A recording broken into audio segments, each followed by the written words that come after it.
Hello friends, जैसा कि आप जानते हैं कि जापान एक हाईली एजुकेटेड और डेवलप कंट्री है।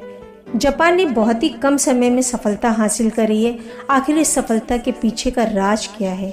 क्योंकि हम सभी जानते हैं कि सेकेंड वर्ल्ड वॉर के बाद जापान की इकोनॉमी पूरी तरह से बर्बाद हो गई थी। अगस्त 1945 जब जापान की दो सिटीज हिरोशिमा और नागासाकी पर एटॉमिक बम गिराए गए।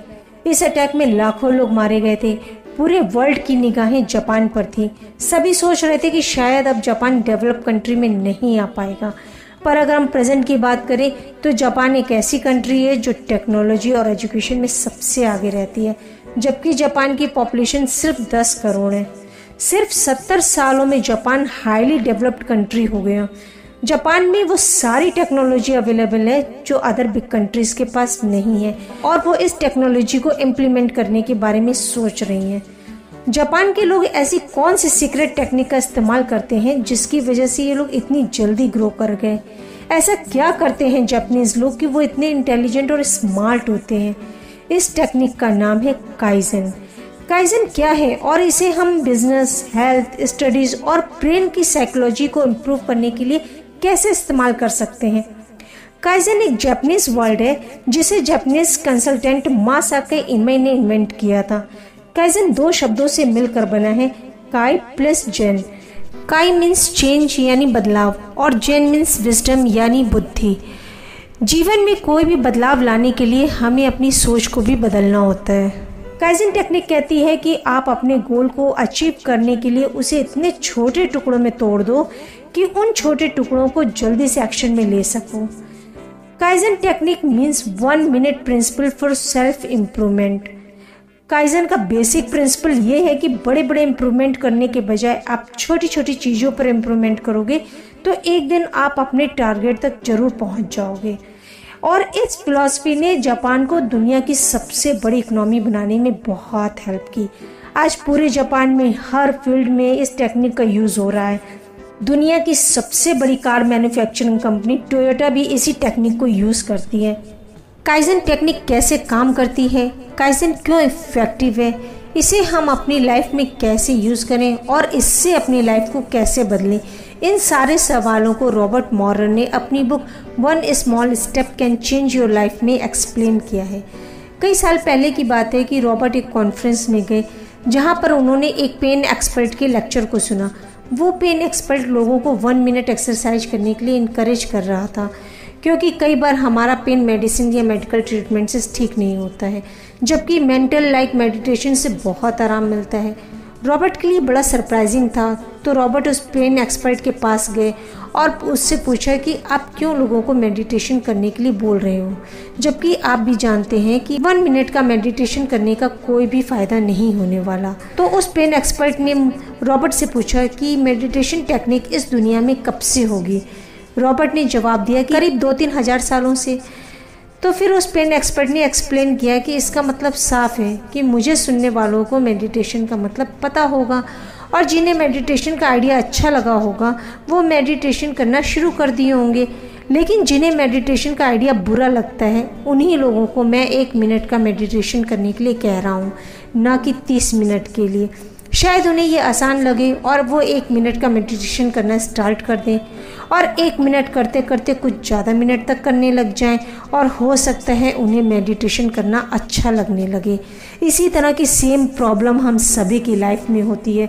हम सभी अपनी लाइफ में कुछ ना कुछ चेंज करना चाहते हैं, और पता भी होता है कि चेंज कैसे होगा, बट एक्शन में नहीं ले पाते। हर मोटा व्यक्ति जानता है कि पतला कैसे होते हैं। सभी स्टूडेंट्स जानते हैं एग्ज़ाम में अच्छे मार्क्स कैसे ला सकते हैं। सभी को पता है कि अमीर कैसे बना जा सकता है, बट फिर भी नहीं कर पाते, क्योंकि हम सभी सोचते हैं कि बदलाव इनोवेशन से होता है, लेकिन हमेशा नहीं।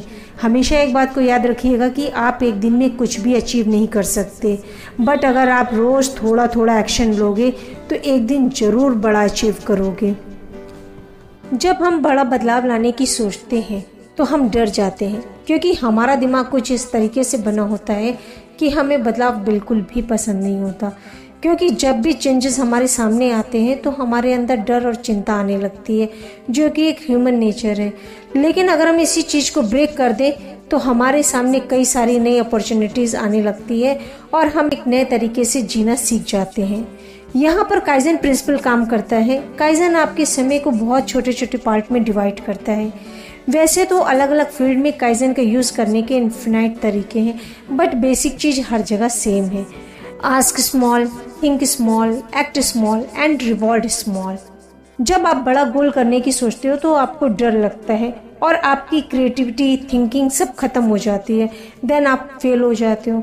लेकिन जब आप छोटे गोल को सोचते हो तो आपको डर नहीं लगता, डर आपका बाईपास हो जाता है और आप सक्सेस हो जाते हो। सो आपका क्वेश्चन, आपका थॉट, आपका एक्शन इतना छोटा होना चाहिए कि आपका डर बाईपास हो जाए। जब आपको डर ही नहीं लगेगा तो आप क्रिएटिवली सोच सकोगे और एक्शन ले सकोगे। जापानीज लोग अपने काम को मिनट में नहीं, सेकंड्स में काउंट करते हैं। यहाँ हम कुछ ज़रूरी टिप्स आपके साथ शेयर कर रहे हैं, जिसे अगर आपने अच्छे से समझ लिया तो आप अपने समय को बहुत अच्छे से इम्प्रूव कर पाओगे। जिसमें पहली टिप है, डोंट मल्टीटास्क। मल्टीटास्किंग यानी एक साथ एक से ज़्यादा काम करना। टाइम यूटिलाइज करना इज़ अ डिफरेंट थिंग, लेकिन मल्टीटास्किंग को आपकी प्रोडक्टिविटी का किलर माना जाता है। ये आपकी प्रोडक्टिविटी 35 से 40% तक कम कर सकता है। इसीलिए कहा जाता है कि do one thing at a time. इसमें कोई कॉम्प्लिकेटेड नहीं है, सिंपल सी बात है। अगर आप बुक पढ़ रहे हो तो सिर्फ बुक पढ़ो, अगर आप मोबाइल यूज़ कर रहे हो तो सिर्फ मोबाइल यूज़ करो, और अगर आप कंप्यूटर के सामने बैठ के कोई वर्क कर रहे हो तो सिर्फ कंप्यूटर पर वर्क करो। कंप्यूटर के सामने बैठकर एक हाथ में फ़ोन रखकर और एक हाथ में बुक रखोगे तो तीनों में से एक भी काम ठीक तरह से नहीं कर पाओगे। इसलिए just focus on one thing. Actually हमारी स्पॉइल्ड लाइफस्टाइल ने सिंपल चीज़ों को भी कॉम्प्लिकेटेड बना दिया है। आप शांति से 5 मिनट भी नहीं बैठ सकते, माइंड में कुछ ना कुछ चलता ही रहता है। काफ़ी सारे लोग 2 एक्टिविटी एक साथ करने से इतने ज़्यादा ऑब्सेस्ड हो जाते हैं कि वो वॉशरूम में भी बिना फ़ोन के नहीं जा सकते। आपको मल्टीटास्किंग से दूर रहना है और एक बार में एक ही एक्टिविटी करनी है। सेकंड टिप है, डोंट शिफ्ट फोकस। होता क्या है कि जब हम काम करना शुरू करते हैं वो पूरा भी नहीं हो पाता है और हमारा ध्यान दूसरे काम पर शिफ्ट हो जाता है। बार बार फोकस को शिफ्ट करना फोकस को फ्रीक्वेंटली ब्रेक करता है। किसी भी टॉपिक पर फोकस करने की 2 ही स्टेज होती है, या तो आप एक टॉपिक पर पूरा फोकस करते हो या तो आप उस टॉपिक पर बिल्कुल फोकस नहीं करते हो। इसके बीच की कोई स्टेज नहीं होती है। आपको लगता है कि आप एक साथ कई काम कर सकते हो, लेकिन ऐसा नहीं है। 2-3 कामों पर एक साथ फोकस करना इम्पॉसिबल है। इसके बाद तीसरी टिप है, स्मॉल टास्क।